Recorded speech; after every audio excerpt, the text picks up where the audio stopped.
A merchant ship moves along India's western coast. The crew has made this run before. They're not worried. They should be. Small boats break from the rocks, fast, low, impossible to outrun in these waters. Cannon fire tears through the rigging. Boarding parties are aboard. Before anyone can react, in minutes, it's over. For 40 years, the same fear haunted three of the world's most powerful navies. Not because India had bigger ships, because one ruler decided the sea would never be for sale. That ship you just saw wasn't unlucky. It was one of hundreds. Somewhere in London, a shareholder was waiting on cargo just like this. Somewhere on board, a sailor was thinking about wages he'd never get to spend. Neither one knew. This coastline had an owner. They were about to find out. This was the Maratha Navy, and this is the story of how it forced the world's most powerful trading companies into a fight they expected to win, but kept losing. While most Indian kingdoms looked only inland, Chhatrapati Shivaji looked to the sea. He understood that a kingdom's borders were not protected by armies alone. Its coastline mattered just as much. Trade, ports, supplies, and the freedom to decide who entered its waters. So, while many rulers invested their wealth in cavalry and forts, Shivaji made a different choice. He began building something few Indian rulers had ever attempted on such a scale: a navy. It wasn't built to conquer distant oceans. It was built to protect the Konkan coast. Its people, its trade, and its sovereignty. Shipyards produced indigenous warships. Sea forts rose from rocky islands and coastal cliffs. Experienced maritime communities brought generations of local knowledge that no foreign chart could match. Shivaji would not live to see the full impact of that decision, but decades later, the navy he envisioned would force some of the world's most powerful trading companies into the exact kind of fight you just saw. They kept losing. To understand why, we first need to understand the world that was taking shape along India's western coast.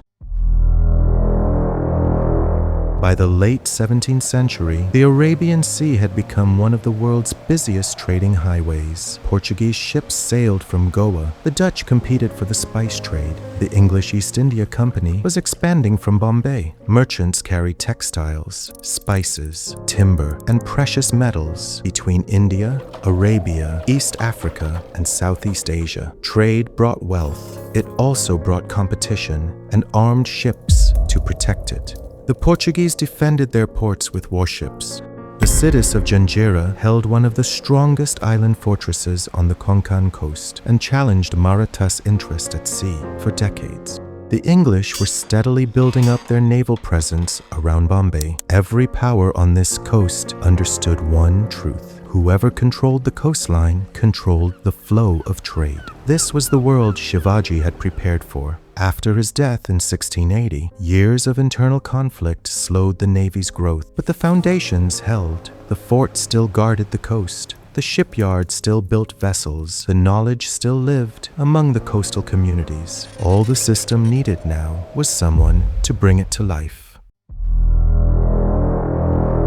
Around 1698, the Maratha Navy found that person. His name was Kanhoji Angre. Born into a family that had served under Shivaji, Kanhoji grew up on the Konkan coast, where the sea shaped everyday life. Long before he commanded warships, he learned to read tides, reefs, and monsoon winds from local fishing communities. Knowledge no foreign chart could fully capture. When he became Sarkel, or Admiral of the Maratha Navy, he inherited far more than a fleet. He inherited an unfinished vision. Shivaji had built the sea forts, the shipyards, the foundation for a navy. What was missing was someone who could turn those separate pieces into a single fighting force. That became Kanhoji's task. For the next 3 decades, he strengthened the fleet, organized coastal patrols, recruited experienced sailors who already knew these waters better than any European navigator ever would. He built a network where supplies, intelligence, and reinforcements could move along the coast faster than any outside power could react. Every improvement followed the same principle. The Marathas would never match Europe's wealth. They would never build the largest ships, so they built something far harder to defeat: a navy where every fort, every patrol, and every sailor worked together as one defensive system. Its philosophy was simple. You don't have to outbuild your enemy. You only have to outthink him on ground he doesn't understand. Soon, that system would face the greatest naval powers of its age.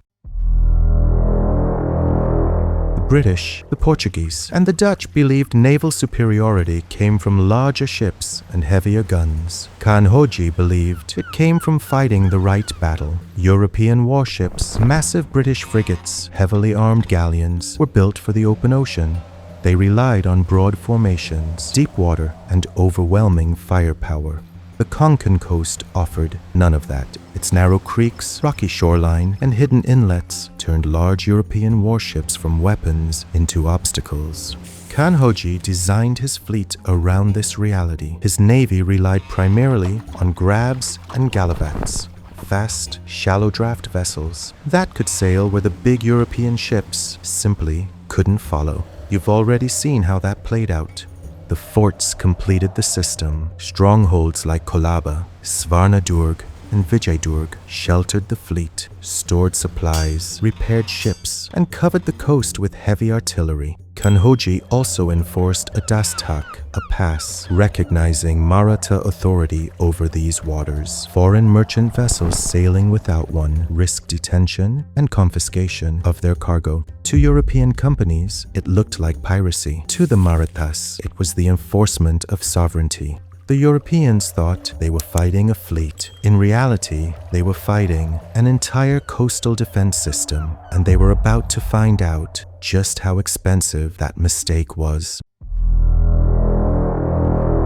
By the early 18th century, the English East India Company had reached an uncomfortable conclusion. As long as the Maratha naval system remained intact, no amount of commercial influence could guarantee control of India's western coast. In December 1715, a new governor arrived in Bombay, Charles Boone. He believed the company had tolerated this humiliation for long enough. He intended to end it with cannon fire.